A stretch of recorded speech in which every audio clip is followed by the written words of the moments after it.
Optimistics in it, God. Shit. Ho got a hell of a grip. It's never a problem to me cause it's ballin' and bitches.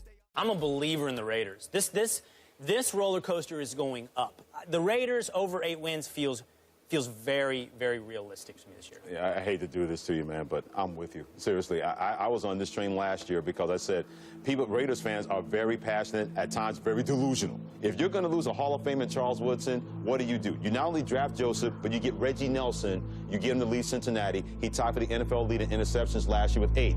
Then you bring in Sean Smith from the Kansas City Chiefs. So you weaken a division rival, and your secondary is better. Now you got Irvin, you got Mack, and you got Derek Carr with Amari Cooper is going to be the next great wide receiver in the National Football League. And by the way, Michael Crabtree wasn't too bad as a Robin to his Batman. And I can't believe we're finally saying this commitment to mediocrity, a proud tradition in Oakland since 2002, may finally be coming to an end.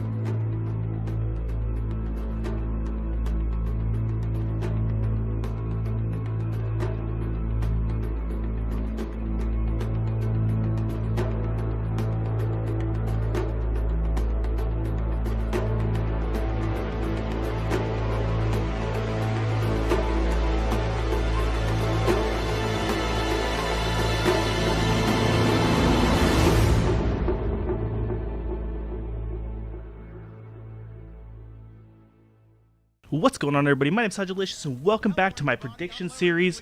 Today, I'm doing my predictions for 2016's Oakland Raiders, my favorite NFL team. We're going to start off with this year. This year is a quintessential year for the Raiders to get shit done, to get back to the playoffs, to return to relevancy.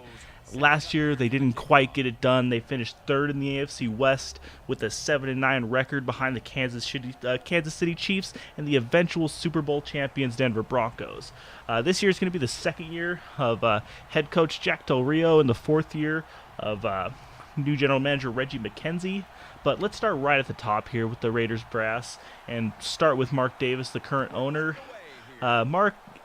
Mark's come a long fucking way in the last couple years because he had to break the stigma that he was this Tommy boy owner. And by that I mean he had the Raiders fall into his lap as ownership after the sad and unfortunate passing of his father, Al Davis, in 2011. But like I said, he's come a long way to restore the faith. The first thing he did after Al passed was he recruited some great football minds to help him out and how to figure out how to get the Raiders back to relevancy, to put the right pieces in place in the front office. Because for the longest time, the front office consisted of Al Davis and really Amy Trask. That was it. Like, he was in charge of everything. This guy died in his hotel room. Or when not in his hotel room, when he died at his house, I believe, he was working on depth charts for the next week. Like, this guy literally died working on the Raiders. That was his life, his dreams, his passion, everything. Maybe not so much his son. I wouldn't say that he doesn't have those passions and dreams, but he was just in charge of marketing. He was always in the backgrounds. He was essentially Tommy Boy. And he brought in Ron Wolf. He brought in John Madden. He brought in Bill Romanowski. Just these great football minds to help him through, a troubling time with the Raiders and try to, he didn't want to sell the Raiders. He didn't want to, to turn on him or do anything bad with his father's team. The only thing he wanted to do is bring him back to the playoffs. And so far, he's done a great job. And he brought in Reggie McKenzie from the Green Bay Packers to come in and be the general manager. And Reggie is this guy is probably one of the most conservative general managers I've ever seen. He is straight out of Ted Thompson's, How to GM book. He is frugal. His contracts are fucking amazing. Everything's team friendly with this guy. And this guy came in. He was we had $120 million in cap available when Reggie signed on, and the Raiders were something like at $150 million in contracts. That was $30 million more than they could spend for a team that was absolutely bullshit. Just a complete garbage dumpster fire that they were overpaying for, whack contracts. And Reggie had to come in. He stripped the team down, did all sorts of shit to it. Got rid of, crazy contracts like Cameron Wembley's. Got all these guys out of here, Richard Seymour out of here, and, went to the draft. Drafted well, and his work paid off this offseason. And it's evident in Mark Davis's faith and Reggie McKenzie's vision, gave him a 4-year extension. Like, I am in love with Reggie McKenzie and everything he's done so far with this team. His off season is great. So let's get here to our schedule. Our schedule this year is gonna be a fucking nightmare. I don't think we're gonna have too much. It's a nightmare schedule, but I think the Raiders are prepared for it. We got week 1, we got the Saints, and we got her at the Saints, and we got Falcons, and we got at Titans, at Ravens, home games against the Chargers and Chiefs, and we got at Jaguars, at Buccaneers, and a home game against the Broncos. Got week 10 bye week, and we got week 11 we coming back home with the Texans and Panthers and the Bills, and then they go at Kansas City, at San Diego, and then they're back home again for the season finale with the Colts, and then they're finish it off week 17 at Broncos, which I hope is going to be one of those big, awesome fucking games to figure out who's making the playoffs this year. This year, I have the Oakland Raiders at 11-5. I'm not going to give my exact game-by-game breakdown on where they win or lose. I'm going to do that, probably do a video for each week, probably about a week before they come, because I want to give a little more in-depth breakdown on each game, and it's kind of hard to figure out where injuries are going to be or what's going to be, what our depth chart's going to be, because I'm recording this right now before preseason. This is before our preseason games, so I'm not really sure how the depth chart's going to shake out. If anybody gets hurt, hopefully not, and hopefully they come in with a really fresh roster this year. But this offseason has been incredible, absolutely incredible. The last couple drafts have strung together great. They have pulled probably one of the best, in the top 5 defenders right now, Khalil Mack. Got him a couple years ago, followed it up with Derek Carr, Amari Cooper, Gabe Jackson, Latavius Murray. Reggie just stepped up to the plate, just started smashing home runs. And I'm going to say that because first couple pitches that came his way were not that good. His first draft, and I'll give it to him, he didn't have his scouts in place. The 2013 drafts, 2012 draft was fucking terrible, but he only had a couple months for that. But his first real draft with anything going on was the 2013 draft when he picked DJ Hayden in the first round, who has so far been a cataclysmic bust. Nobody wants anything to do with that fucking guy. Sorry ass, can't I'm going to touch on DJ here for a second while I got all this going. DJ Hayden's could be a fantastic cornerback. Just phenomenal cornerback. But he, for whatever fucking reason, when he's running downfield and playing a receiver, he does not turn his head back towards the ball. Everything else he does is technically sound, and does it really fucking well. But he never looks for the ball. So he's never tracking the ball, he's never playing the ball, he's playing the receiver, which usually ends up in the receiver catching the ball and burning his ass crispy. That guy earned the nickname Toast for a goddamn reason, because he gets burnt.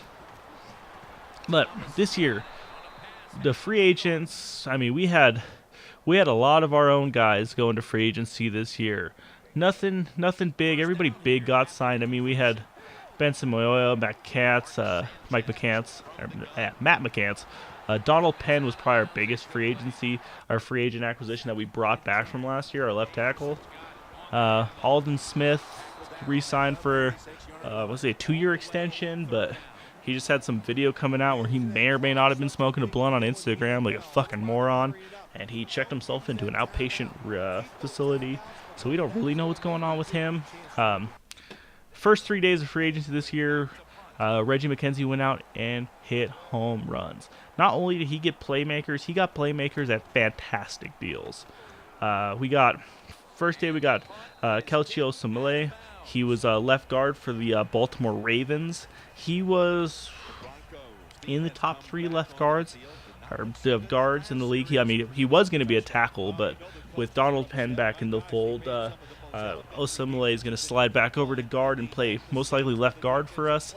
Then we got Bruce Irvin from the Seahawks. This was a surprise to pretty much everybody. That was on nobody's radar. We had Aldon Smith in. They were looking for a little more pass rush. Nobody thought they were going to go that way.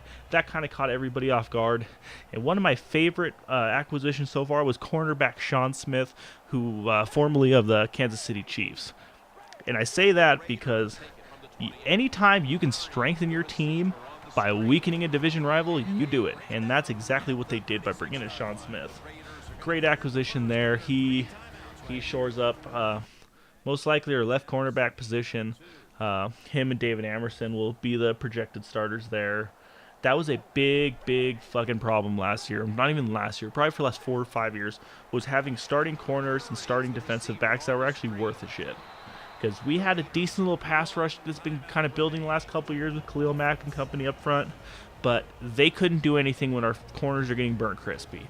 Because all you had to do is do these little quick passes and, throw a 5-yard slant towards DJ, and, your receiver's going to pick that thing up all day long. He was getting burnt crispy. But, see, what else we got here? We got big thing this year, I guess I would say, would be the offensive line. We're currently rated on Pro Football Focus as, it's a dead heat between the Raiders and the Dallas Cowboys on who's got the best offensive line from left tackle to right tackle. Here we got Donald Penn at left tackle, Osimile back at left guard, Rodney Hudson, a free agent acquisition last year from the Chiefs, at center. Gabe Jackson, our starting left guard, is slid over to right guard now with the Osimile acquisition. And then the right tackle is a little bit of a mystery right now, but it's there's a camp battle going on right now between Menelik Watson and Austin Howard. Austin Howard is a very solid right tackle, but he is no world beater. Watson has everything in the world to be a star right tackle. He just needs to stay healthy. That's a big thing here with him, staying healthy.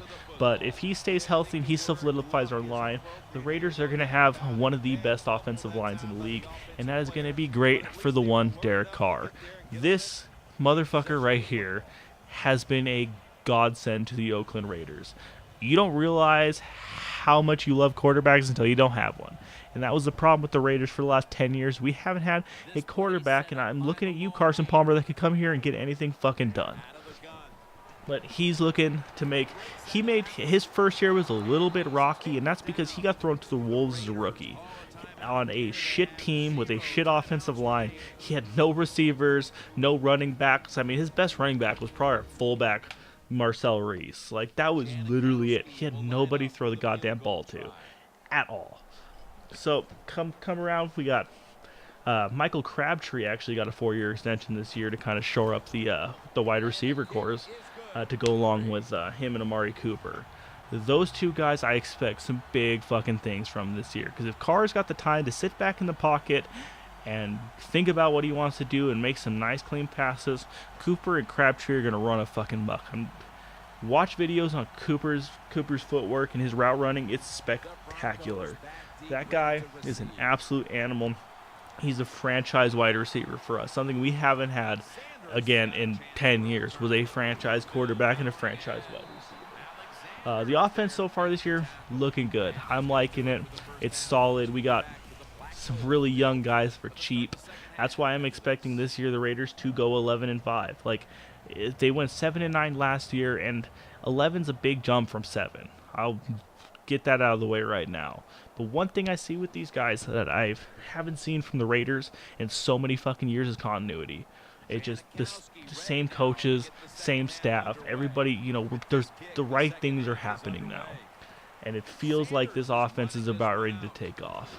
On the other side of the ball, the defense has been completely overhauled this year. And I am so goddamn happy about it. The first couple years was all about getting Derek Carr, his offensive line, his wide receivers out there, his tight ends. Let me touch on that really quick with his tight ends.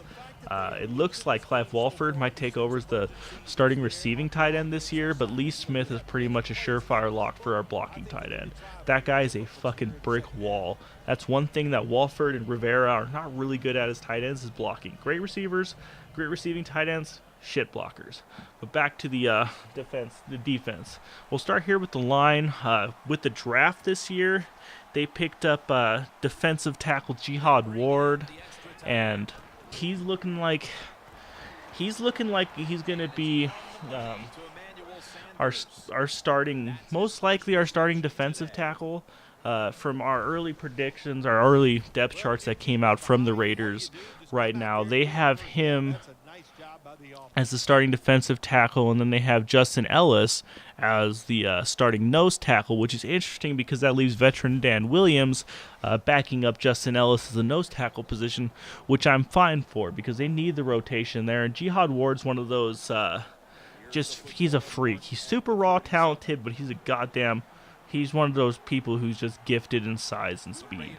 And he's got all the measurements and makings to be a good defensive tackle, 3-technique tackle. So we'll see what he does there.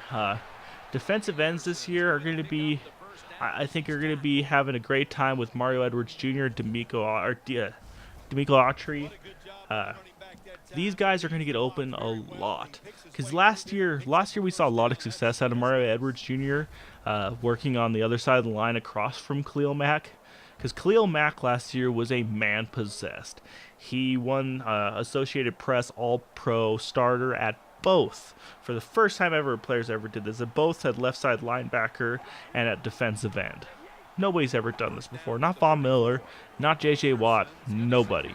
Nobody's ever started like that. He pretty much played equal snaps on the defensive line with his hand in the dirt or standing up as a linebacker. And no matter where they put him, he wreaked havoc. If you want a game to point to, it was the game against the Denver Broncos where he turned Michael Schofield into a fucking turnstile, lit up the Broncos for 5 sacks. Like, that game was just incredible. Like, that's where you saw him on full display doing everything he does. But now he's going to be most likely starting out at linebacker, and playing across from him at linebacker is going to be the free agent acquisition of Bruce Irvin. And now this is where it gets really interesting, is because you're going to have Bruce Irvin coming off one side, most likely the right, and Mack coming off the left. That's going to be hard to block when you still got guys in the middle like Edwards, Ellis, and Ward who are still somebody you need to take care of. And if Edwards was getting good progress off of being the second guy to worry about, him being now the third pass rusher to worry about, and potentially fourth when Alden Smith comes back, good fucking googly mooglies, watch the fuck out. These guys are coming to fucking play. And last year, they didn't have help in the secondary at all. We had the legendary Graybush Charles Woodson out at safety. That guy, what can be said about Charles Woodson that already hasn't been said? That guy was a legend. He was one of the greatest defensive backs ever and played incredible up into damn near 40 years old. Like, we cannot replace his leadership. We cannot replace you can't replace Charles Woodson. You can put another body out there, it doesn't matter, but it's really hard to replace that guy. But our pass rush had one big issue last year, and it was the defensive backs were getting smoked. Last year when they started out, I want to say it was TJ Carey, DJ Hayden, Nico Thorpe, Keith McGill as our cornerbacks. And Hayden was getting busted up. We had some injuries in the safety position, and TJ Carey is amazing. That guy's a rounded cornerback. He can play, any side on cornerback, slot cornerback. He was, I want to say he played strong safety and free safety for us at points last year. He does returns. He's just our utility knife. And with poor Washington Redskins, I'm going to say that right now. Poor Washington Redskins. Week 2, they cut their cornerback, David Amerson, because he didn't work well in their system. Raiders swoop him up, and by the end of the season, this guy has 22 pass defense. I want to say he's either tied or beat out by Marcus Peters of the Chief by one, but leading the league pretty much all year on that. He played out of his goddamn mind. He's won himself a starting position for the Raiders, most likely a right corner, playing across from Sean Smith. But with that happening, that's most likely with Smith and Amerson on the outsides and Reggie Nelson and Carl Joseph, the rookie from West Virginia that they had the first round pick this year at strong safety. That means TJ Carey is now going to be able to move to the slot receiver position, which I think he's going to shine.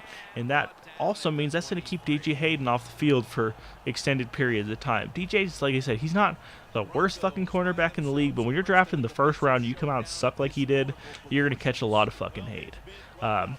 at the safety position this year, they picked up Reggie Nelson in free agency. I thought that was a great acquisition. He's going to shore up the free safety position. Currently, the Raiders have Nate Allen, our starting strong safety from last year, slated behind Nelson at free safety, and Carl Joseph as a starter. I'm okay with that. Carl Joseph, with the depth right now at cornerbacks and the depth of pass rusher, there's a very good chance they're going to let Joseph kind of, ball hawk around and go try to thump some people, because that's what his comparisons have always been, is of like people like Brian Dawkins. He's a little smaller, a little undersized, but that guy hits hard, and that's what he's going to do. He's going to come in and he's going to try to thump people. You try to come over the middle with some of those slant routes now, you might want to think twice. You might have burnt us last year, but this guy's going to be the dude who puts a stop to that. My biggest concerns, though, this year is at inside linebacker. In Reggie McKenzie, if Reggie McKenzie is following how Ted Thompson builds his teams, the Packers, there's two positions that the Packers really don't, they care about all positions, but it's the least premium that they put on anything, and that's on defense, it's at inside linebacker, and on offense, it's at running back. And two things that have stood out to me so far about how this team is built is all up to Latavius Murray at running back, but he was only a 6th-round pick. That's not exactly, trying to trade up and go get like an Ezekiel Elliott or something like that and put a premium on that position. So I think that kind of reigns true there, and it also reigns true at inside linebacker with people like Ben Heaney, Malcolm Smith. We had failed Curtis Lofton a year ago, and in Green Bay, they like to use outside linebackers that aren't really good at outside on the inside. And I've always had a problem with that, because that seems like always where our liabilities came, was that inside linebacker. These guys trying to cover tight ends again, smoked, couldn't cover well. I have hope for Ben Heaney. I think he's going to be the answer there. I think a full season of him playing inside linebacker is going to be good. Malcolm Smith, I think, is going to be there to help him out a little bit. But I hope with the amount of talent that's around these guys right now, we won't have to see those guys getting burnt too often.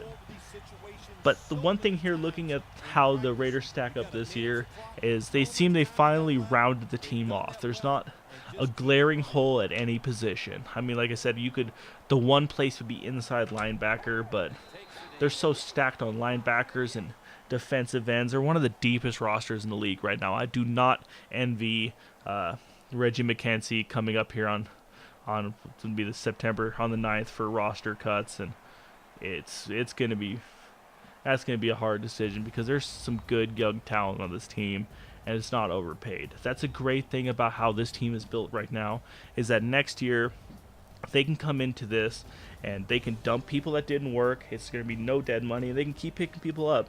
Every contract that Reggie McKenzie signed has been team friendly as fuck. He's going to, I'm sure he's going to continue doing that. Like, there's no way around that. But I think this year 11-5 is not out of the realm of possibility. I think the Raiders are going to get back to the playoffs. That's my prediction for this year. So thanks for watching, guys. I hope I covered everything as best as I could. But please like, comment, subscribe. As always, go fuck yourselves and go Raiders.